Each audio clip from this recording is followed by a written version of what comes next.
Okay, so I'm just going to make a video of this Toyota Land Cruiser for my Trade Me auction. I'm currently selling the vehicle, and better late than never, it's ending tonight, but also for my own memories looking back on such a great vehicle. So here we have it. As you can see, it's a classic troop carrier body. It's a 2003, so as these things go, it's not particularly old. It's been in daily use basically since it's come to the country. That little thing should just stay in there, but it doesn't. Here's the some of the details there. It's got fresh registration. It's got 6,000 RUC in credit. Interior for a vehicle like this, it's reasonable. No rips in the seats. Floor covering's vinyl. It's getting a little bit tatty, but it's got these rubber mats, things like that. The interior roof lining's pretty rough. It's done a lot of load carrying. All the seats are missing from the back, but and the floor lining's missing, but I happen to know where a whole interior for one of these can be had reasonably cheaply if you wanted to bring it back to a minibus type vehicle. It's on the standard skinny tyres. Most people dispense with these, but I think they're awesome. They make the vehicle look really cool. Really skinny and tall, high profile tyres. They're not very old, so there's plenty of life left in those if you just want to use it just around the roads, which is what I used it for, or maybe on dirt roads and things. It's fine. It's not going to lug up through the mud and sand, but it's fine for most things. There's the back. See the door card's missing from that door, things like that. That wiring is broken, but everything seems to work that should work on there. It's just past the wiring. It's missing that little bracket there which stops it opening too far, which is why it's got a dent in the back. This is a welding repair that's just been done. That was not rust, that was a stress fracture. So you can see the guy wanted it done because it's still a minibus, and that's an anchor point for a seat belt, but very pedantic. But anyway, he got his way and I fixed it. Roof lining's a bit rough, but there we go. Got that dent in the door, as I said before. It's a bit of a pain. Oh, I know where there's a good door from the same place. I'll tell the buyer we can get it. It's very high. It's got a high extra leaf. It's got an extra packer in the leaf spring at the back. I think maybe that, I don't know. One of those is extra anyway, so it gives it a bit more load carrying ability.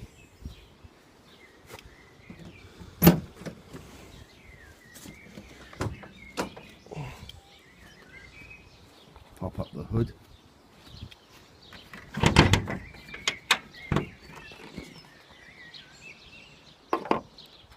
There's the mill.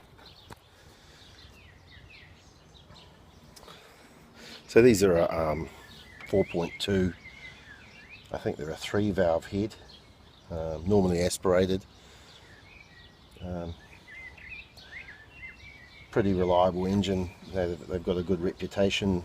They were in a lot of the buses, Toyota buses, so you know, they're not particularly powerful, but they were you know, economical and reliable.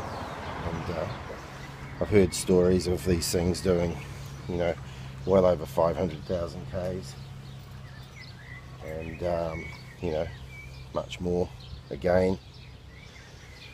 This one's got the timing belt was done at 260, 580, and so it will be due, I guess, at 360, so another 30,000 Ks. But you can see how easy it is to do the timing belt. There's absolutely no problem getting in there to do that. It's a piece of piss. Radiator is getting a little bit, few things, but no corrosion issues, just a few, you know, stone dents and things. But I've just driven it, so I don't know if I'm loath to actually take the cover off the radiator in case it makes a big yeah, there's a bit of pressure in it. Battery's pretty good, you know. I've been changing the oil and oil filter myself on occasion. Had access to free oil, so I was doing that quite routinely. This thing here, this is the starter, the wiper motor. This actually is getting a little bit old and tired, but as long as it's raining on the glass and there's not much friction, they work fine. But if you leave it on going hard out in the dry, or when it's idling or something, it tends to stop. So I'll just crank her over. It's not a cold start.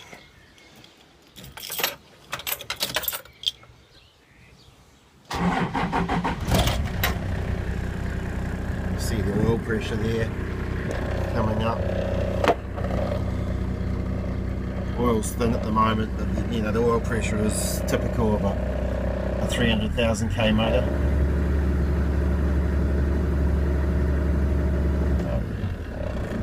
Nice sounding engine for a diesel, very smooth. Of course, you've got the idle screw here, which speeds it up for crawling, which is really useful if you're crawling in low gear.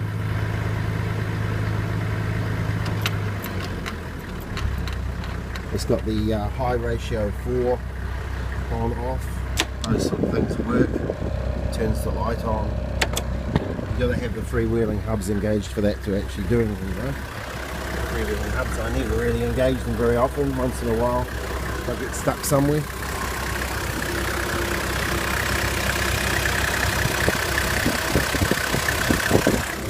You see how quiet this thing is for a diesel. I'm standing right beside it talking. Sounds fantastic, smooth as silk.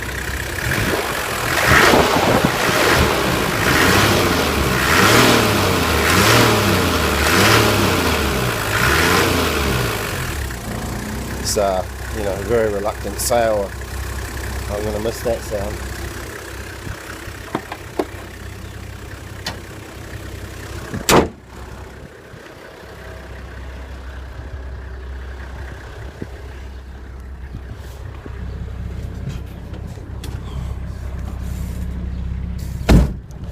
One of the good things about these cars is how high up you are. You know, it's like a big American truck. It's the closest thing you'll get in New Zealand to an American truck without being an American truck.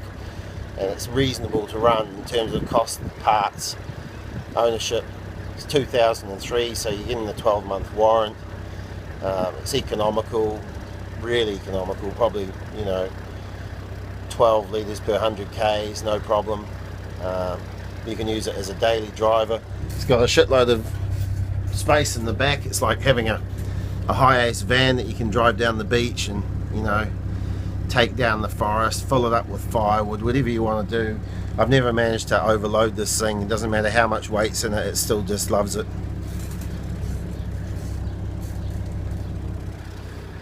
I suppose I could go for a drive in it and just hold on to the camera.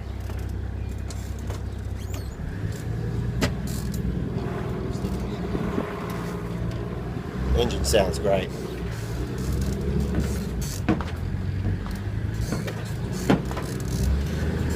Driving over the curb here.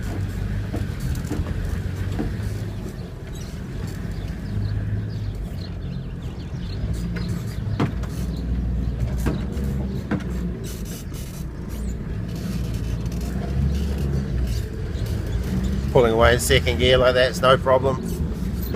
It's got a new clutch in it. Rebuilt gearbox.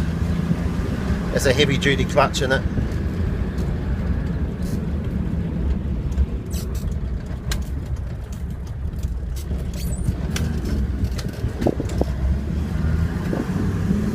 First gear.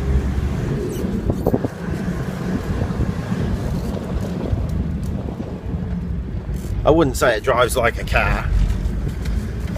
It drives like a truck, but it's cool fun to drive. see if I can find someone to pull along the side to show you how high it is in comparison.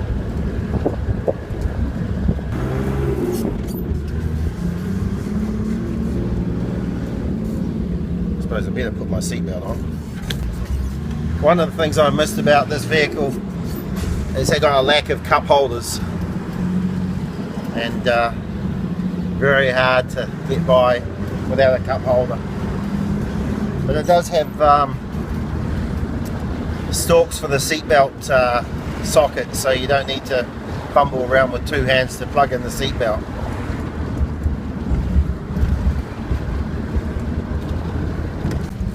No air conditioning in this van, so in summer it's it's hot. Doesn't really bother me. You've got these little corner windows here. These are a genius idea. Not many cars have those these days, but you can scoop the wind in at you on a summer's day. They're bloody brilliant, like they had on the old VW Beetles.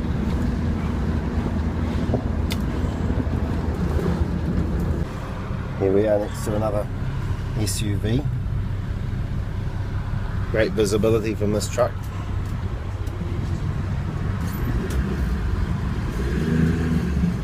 Gonna hop on the motorway and give it a squirt down the motorway and see how she goes. No traffic jam issues at the moment, hopefully.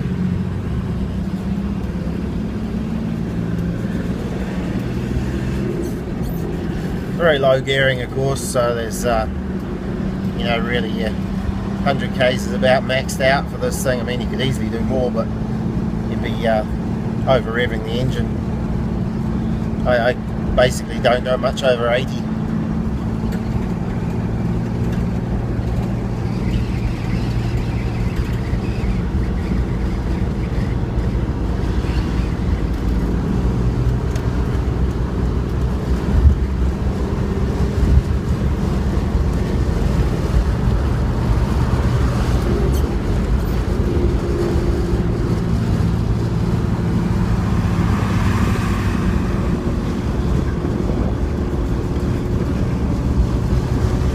That's 100 k's, about 2,500 RPM.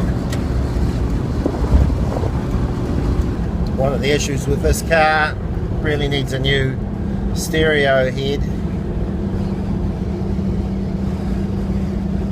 It's got the original factory stereo in it, I think, but anyway, it's lost its security code. So you've got to punch in the security code every time you want to listen to the radio, which is a little bit annoying.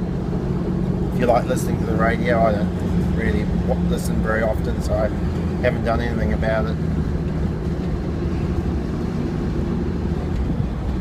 Just wait until we stop and then I'll punch in the code.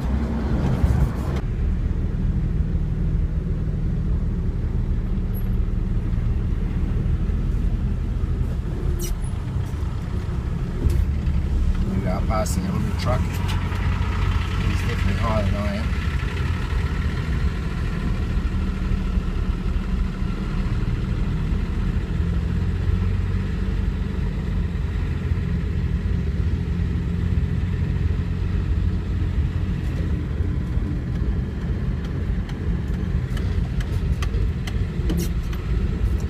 Got a bit of play in the transmission, so it does that a little bit, hunts along if you just idle or on top gear sometimes.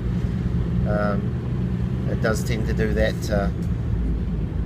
surging sort of feel, but it's nothing you have to worry about. It's had new bushes in the suspension. The rear shackle bushes were replaced for this current warrant, so they're brand new. And if you went through and did the bushes in the suspension, should be great.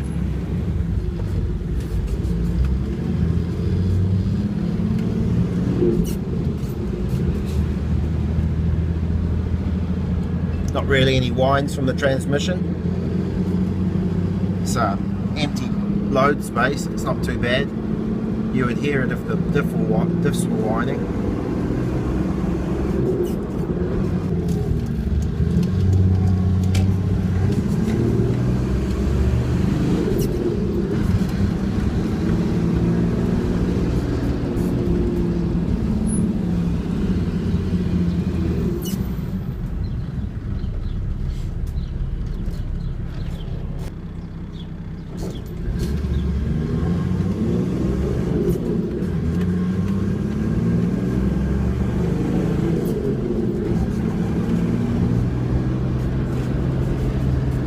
trying to keep up with that black car.